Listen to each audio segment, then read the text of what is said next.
ways I applied myself in certain spaces where I might not have applied myself if I didn't have this piece of sort of self-hate, internalized homophobia, lack of self-love, lack of self-worth due to the fact that I, deep down on a certain level, knew I was gay. Wow, you really did your research. Holy shit, where'd you find that? Like, Oh my god, I love. Hi, this is Lauren Engel of Sidewalk. Talk today. I'm here with Michael Bloom. Hey, what's up, y'all? Hey, Lauren. It's so fun. So glad to be here. Oh, sweet. So you were born in, is it Montclair or? Yeah, I was born in Montclair, New Jersey. Close by to New York City. Like, I always lived in the New York area. Mm-hmm. Are your parents from there as well? They're from that. My dad grew up in Connecticut. My mom grew up in Long Island. Oh. So kind of like the tri-state area. What do they do? My dad is a lawyer. He works in real estate law. My mom currently works in administration at an art museum in New Jersey. Oh. Yeah. Do you get your creative side from her then? I would say a mix. I think I get different pieces of my creativity from both my parents and also lots of other places. Mm-hmm. Were they the ones playing Aretha Franklin in the house when you were growing up, or did you find it yourself? No, I found it myself. Oh wow. My parents, my mom listened to like a lot of folk music, Peter, Paul and Mary, James Taylor. My dad actually is a big opera and classical music fan, so there was music, but definitely not like soul music and gospel music. So and then you found a lot, even like NSYNC, you were listening to like NSYNC back then, right? Well, I mean, girl, NSYNC was mainstream pop in 1998. Everyone was listening to NSYNC, you know what I mean? That was just everywhere. No, but the classic soul music, I just kind of, I don't know, I just like discovered it. It just, I don't even know. It just kind of happened. Like, soul music is everywhere, you know. Basically, I grew up in Montclair, New Jersey, like I said, and I went to this really big public school, mix of different people, a lot of white kids, a lot of black kids, some Jewish people, and you know, I think all American music these days, ever, not just these days, for always, American music is black music, and like basically, so much of all of the American musical spirit comes from the Black American spirit, you know, and so I was just lucky to live in spaces and places where I was able to study and learn from and fucking shed, you know, that tradition and then kind of like incorporate it into my own work and you know, my own way, and then mix it with my shit, with my gay shit, with my Jewish shit, with my New York shit, with my Yale shit. Yeah. You know what I mean? So yeah, it's definitely, I'm interested in recombination and juxtaposition of like lots of different things. But anyways, I got off topic. Sorry. So did you grow up in a really Jewish household? Not really Jewish like that.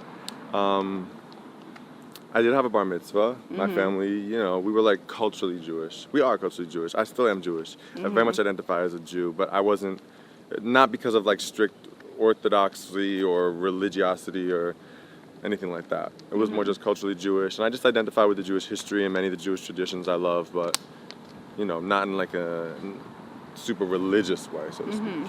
And you kind of studied really hard to overcompensate for when you were closeted back then, right?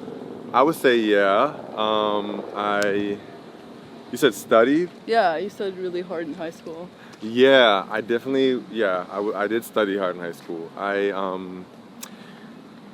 just think I kind of like, in many ways I overcompensated as a closeted gay kid by working really hard, by being like that overachieving little bitch in high school, you know what I mean? Like, had always good grades and did well on tests and shit. And like, I mean, I was smart and I still am smart, but I just think that in some ways I applied myself in certain spaces where I might not have applied myself if I didn't have this piece of sort of self-hate, internalized homophobia, lack of self-love, lack of self-worth due to the fact that I, deep down on a certain level, knew I was gay, but wasn't even out to myself. And so as a result, I was like, okay, well, if I'm gonna be gay, fuck, I better be like fucking smartest bitch. I better be like president of all these clubs. I better do well in the SATs, like all of that.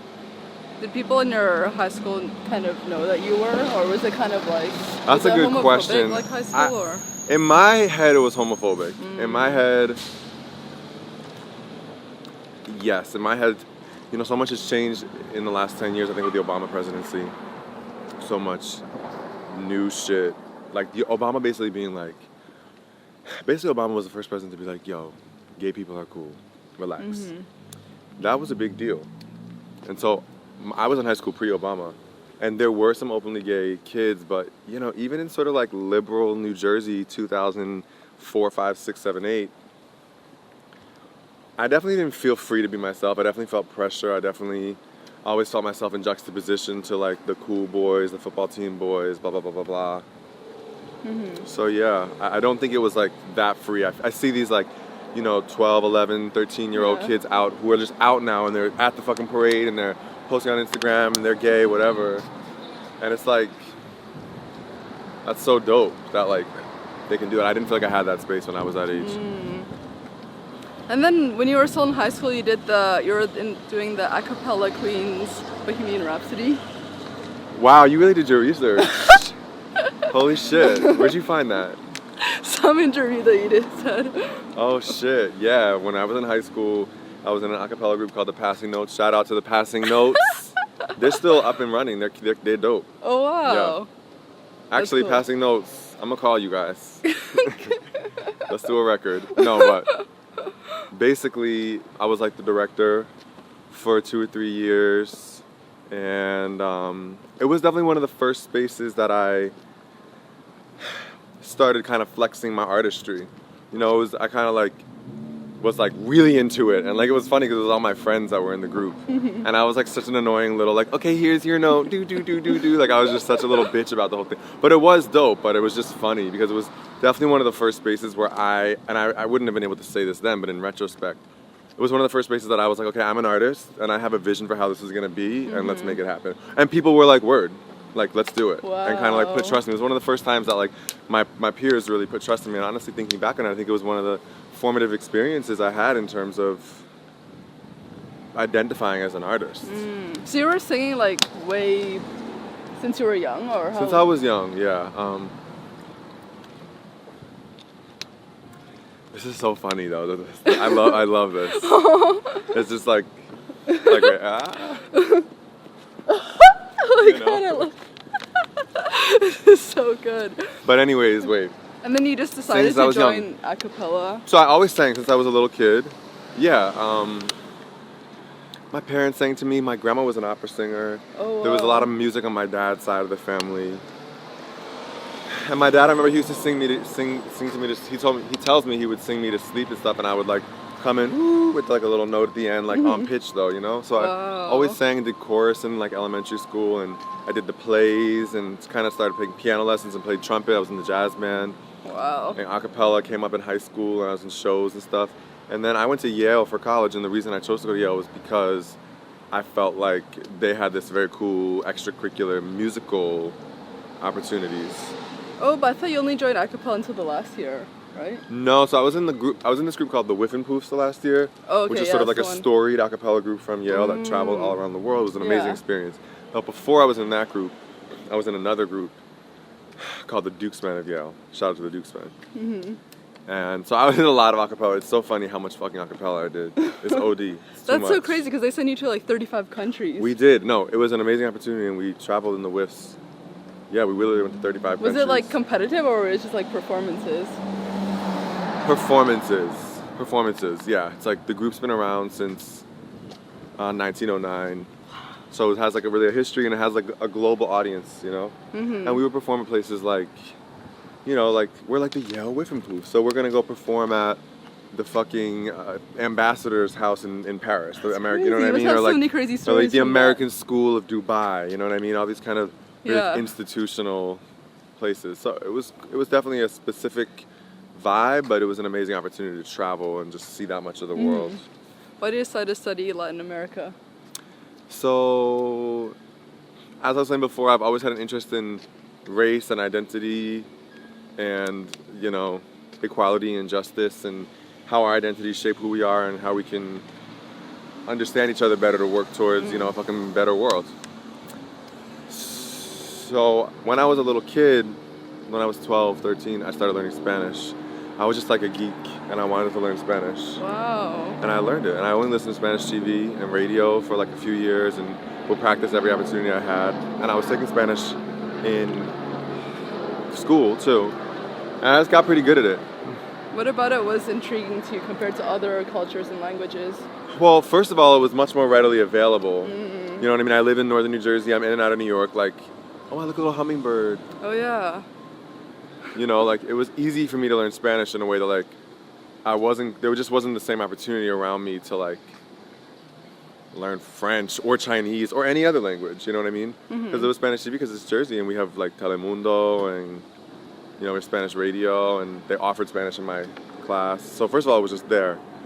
But I just loved this, like, language has always intrigued me, this idea of, like, communicating in different ways. And for me, so much of what I do as an artist is actually related to language, too. Like, it's all about, you know, even within English, there's so many Englishes that I speak, you know? There's so many different versions of yourself that you can do within one language or multiple languages. And so learning Spanish was just like, wow, like, these people can communicate with a whole different set of... It just fucking fascinated me. Yeah. Did you also go to Brazil? So yeah, then in college I went to Brazil. I ended up becoming Latin American Studies. I was interested in people, and I had the language background, and started taking Portuguese and spent some time in Brazil. And like, I ran my senior project was running this music program at an NGO in Rio. We had like an adult choir and a children's choir, and I was there for a summer and taught them a whole bunch of music, mostly like R&B and soul music from the United States.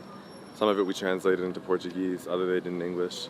And we did a whole show, and it was like amazing, and I very much felt connected to the city and the space, and I super miss Brazil and want to go back to Brazil. Oh. Yeah, so hopefully, you know, my career is at a point now where we're really building in the United States, but I very much dream of taking my band and my project, like playing Rock in Rio is one of my fucking biggest dreams. Oh. At a big festival in Rio.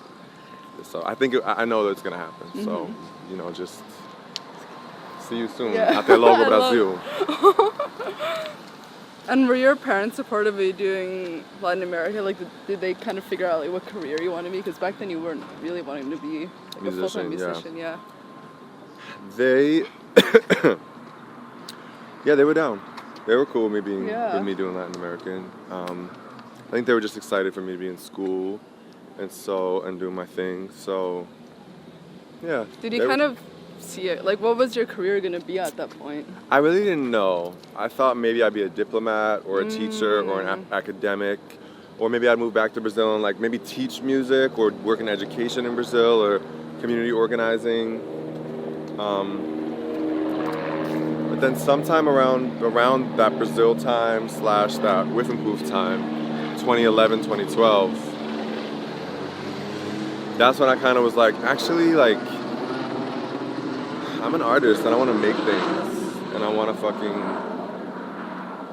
like, write songs that I share with people and put on a show and build a platform where I can talk about important things through my music and expand and do visuals and fashion and, you know, like, create a universe. And so were you already like writing your own songs way before that? I was. But you weren't putting it out, or Correct. you were? I only started putting out, like, there's some YouTube videos, most of which I've taken down now, that I put out my senior year, which would have been like 2012, 2013. But I took most of them down. But that was the first time that I started, like, as Michael Bloom. Like, it's, you know what I mean? Because I was in a band. I was in a band, though, before that. But it wasn't called Michael Bloom, and I was writing songs in that band. But it was like I was a closeted songwriter. I was like you know what I mean? I was a closeted artist. Yeah, so when did you come out? As an artist? I came out as an artist like around then, 2012, 2013. Oh. And it is, you know, like to your personal friends, like way before. You mean as a gay person? Yeah. Right. So it's like two different. I do feel like they were both coming out. You know what I mean? So, but I came out as a queer person and a gay person in 2009. Oh. Yeah, like when I was like 18, 19. But I had like come out to some friends before that, you know. Yeah. And then, so what happened after college? So after college, girl, let's see. So I moved to New York. So I was like, okay, I'm an artist. I did my last year at Yale, and I finished my Latin American degree. I wrote a paper, but I was like doing my own project. I had my own band. I had a band called Michael Bloom and the Cousins. Shout out to the Cousins. Is that the one that you did a lot of like wedding performances? No, this was still at Yale. Oh, okay. Wedding is in New York. So I moved to New York, And I was like, okay, I'm an artist. How am I going to do this? So I had to get a job. So I actually got a job I worked for several years as a personal assistant, an executive assistant to a very wealthy private individual. That's so random. Yeah, How did you even know, find that? I was like, okay, I could be a waiter. I could tutor the SATs, which I also did. But basically, I don't know. My mom suggested, being a personal assistant, and I felt like it was good because it would probably pay decently well. Yeah. And maybe be flexible hours, and maybe like use a lot of my administrative and kind of like admin skills that I really had developed. Like I'm an amazing email writer. Like honestly, I'm very proud of my email writing skills. I have to say, if you need an email drafted, holler at me. Sometimes I draft my team's emails. I'm like, okay, that's cute, but let me actually just. Oh wow. Yeah. I love that. But anyway, so I became a personal assistant. I was supporting myself doing that. Did you like it? No, but it was an experience, and I mean, it wasn't the worst thing ever. I was also doing SATs, and then I started doing my wedding band gigs too. And that's where I met a lot of my musician friends. And I kind of started building a live show in New York. We played at the bitter end a lot. And some of that, I started off doing the songs that I did at Yale. I had some songs that took me to New York, and I kept writing more songs, and my catalog grew, and I started doing shows, and I love the live space. I love performing in live spaces. Did you like performing for weddings? I do, yeah. It's sometimes the weddings are stressful because it's, a lot of times I would be running the wedding, singing the wedding, running sound for the wedding. Wow. Communicating with the band, running the band, communicating with the bride or the party planner or whatever. So it's like, okay, ladies and gentlemen, and welcome Grandpa to the microphone to say the blessing. Put your hands together. So like an MC too. And I'm like 5, 6, 7, 8. My girl, like I'm full on like that bitch. And watch out. Yeah. Hello. Hi. How you doing? Good afternoon.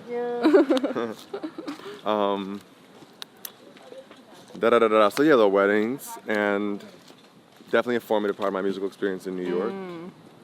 And I think also in New York, I just like became more in touch with my queerness and in touch with myself. I'm still becoming in touch with myself, still learning myself every day. And then what happened after? And so meanwhile, I put out this first song called Manufactured Love. I linked it with this producer named Brady Watt. Shout out to Brady Watt, dope producer in New York, bass player, composer. He produced my whole first EP. And the first song that we ever did together, Manufactured Love, kind of took off, got a little viral. And from that, some opportunities came up with management, and some industry opportunities came up. I'm gonna take my jacket off. Oh, yeah. And so they kind of just found you just from that song? More and more that's kind of the vibe, where it's like anyone can put out music these days, right, on the internet. And then if it does well, for whatever reason on Spotify, labels just have people combing the charts, combing what goes viral. So much new shit goes viral all the time. And so much of it is independent people wherever, because they're just in their bedroom uploading tracks, And so these labels are like all hitting up these artists with like these buzzing songs to try to like snag them, The music industry is so fucked up. It's so weird. So weird. It's like because it's changing so much. In many ways, the changes have been like shitty, but in other ways, it's been great because honestly, independent artists are on the rise in a really cool way. And then how long after until you signed? So I signed with an independent label on like 2.5 years ago. Oh. How did you realize that was the right time? I mean, you never really know. You never know. Like, how do you know it was the right time? Did you know? I mean, maybe you do have more certainty. I don't know. I'm always, I'm certain of my uncertainty. And so, yeah, I've been working with the team. We just put out a new EP, Cynicism and Sincerity, like a week ago. Oh, wow. Because the world right now is dark and scary, and that's fucked up. And the Muslim ban, and these fucking kids being stripped from their parents, and all this other fucked up shit, and fucking Donald Trump. And it's really easy to be cynical and be like, yo, fuck everything. But at the same time, I believe that the path forward has cynicism, but also sincerity, and that's where the name of the EP comes from. Because even though I'm like, fuck everything, I'm also like, but hold up. I do sincerely believe in the power of love, and the power of music, and the power of art, and the power of hope, and the power of openness, transparency, pain, anger, rage, redemption. I do believe in these things, and I do believe that they can create a path forward, you know what I mean?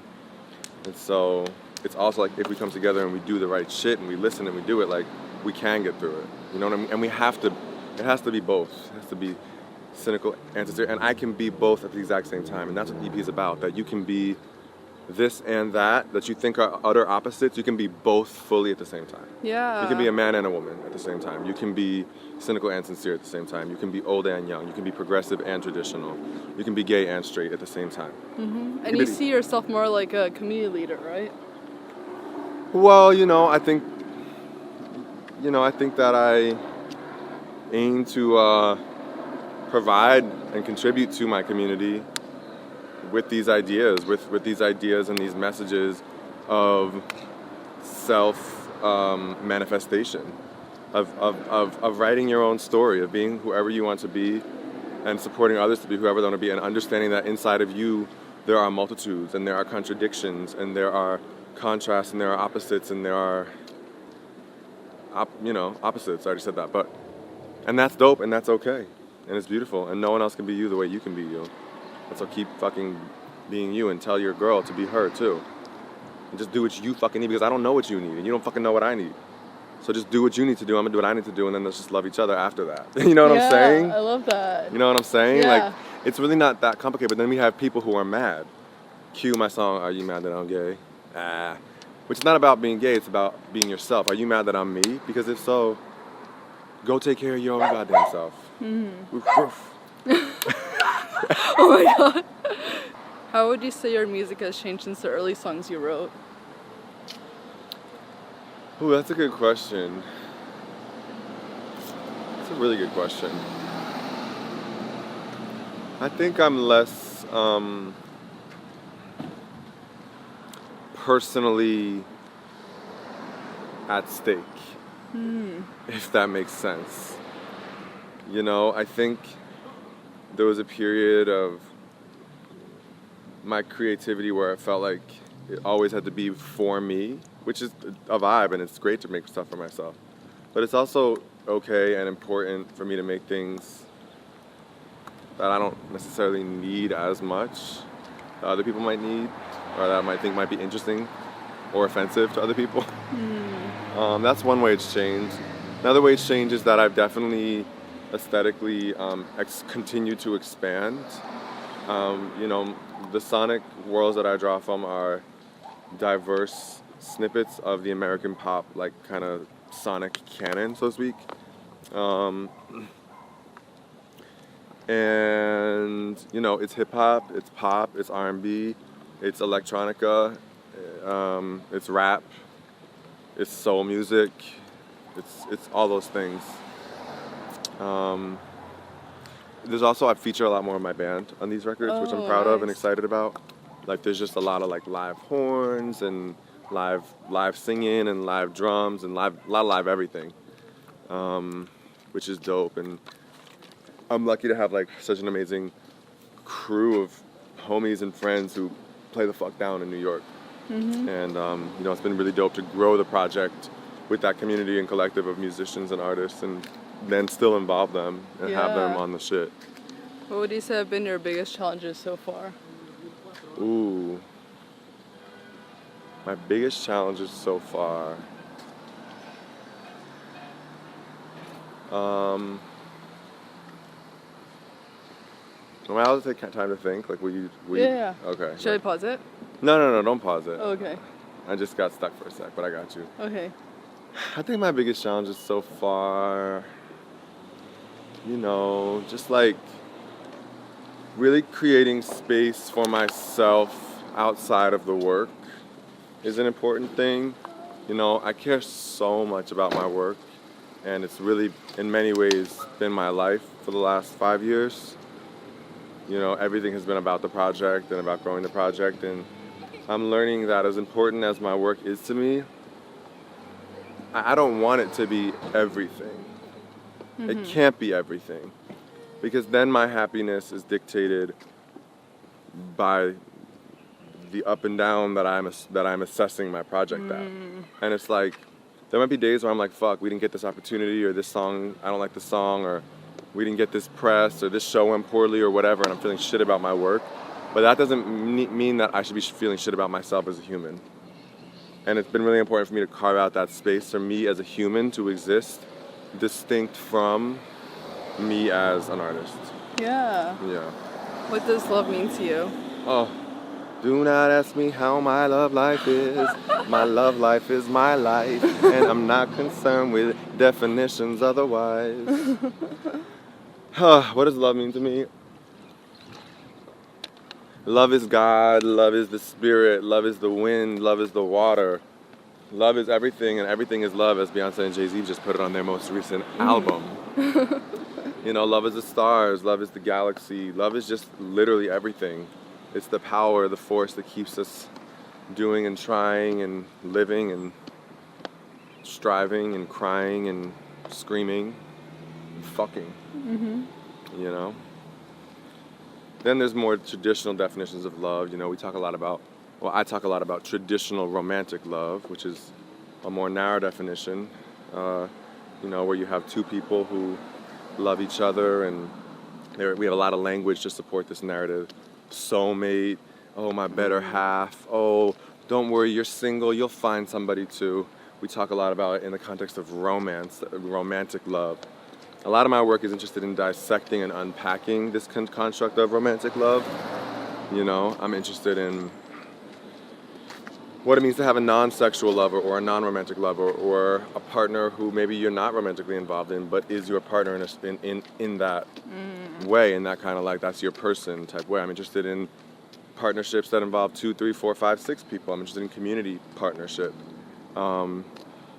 At the same time, and here's the cynical and sincere part, like I'm cynical, you know, I'm kind of rolling my eyes like, oh, love, and especially working as a wedding singer, I'm kind of like, yo, fuck weddings, fuck all that shit. Like, I seen the same bitch in the same dress wearing the fucking same flowers last weekend, bitch. And like, they played the same song for the fucking entrance. But these girls think that it's the most important day of their life, you know, and they're so invested, and it's crazy how invested we are in the wedding structure and that love industrial complex.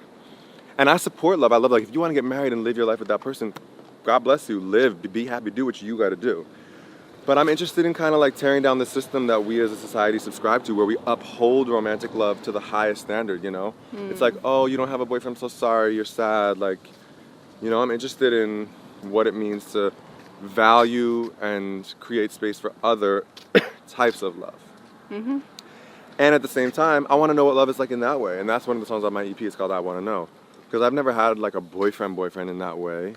And like I said, my work has really been my boyfriend for much of the last 5 years. Boyfriend in that sense. And so even though I'm kind of like skeptical of spectacles that put love on display, I'm skeptical of like all that love shit. At the same time, I'm kind of like, oh, but I kind of want to know. Because there's enough people in my life that I trust and love who have had that experience, who have had love like that, who say it's fucking great. To the point that I'm like, damn, like I should at least try it. I should see what it's like. So slide in the DMs, boys, because she's available, she's bi-coastal, she's international. I love that. Last question. What do you want to be remembered for? I don't know yet. I don't know yet. I haven't done it yet. Yeah. I mean, right now I want to be remembered for having a dope live show, for writing cool songs, for being honest, for being a good listener, for being a good question asker, for being a good lover, for supporting all kinds of love, for supporting the self, for, you know, trying to make space, trying to liberate. Yeah. I love that. This is awesome. Thank you so much. Oh my gosh, that's it? We're done? This is so fun. Oh, yay! What else should we leave them on? Should we sing a little song? I can't sing this. Girl, you got a little vocal. Come on. You know, what do you know? Do you know Amazing Grace? What can we sing together? I guess Amazing Grace. Okay, ready? Amazing Grace, sweet the sound that saves. Okay. Give it up, y'all. Oh, and also let me just tell them my socials and shit. Yeah. Yo, come follow me, check out the music. Michael Blume, BLUME, like you and me. I'm at mbloom music everywhere, Insta, Twitter, Facebook, all that.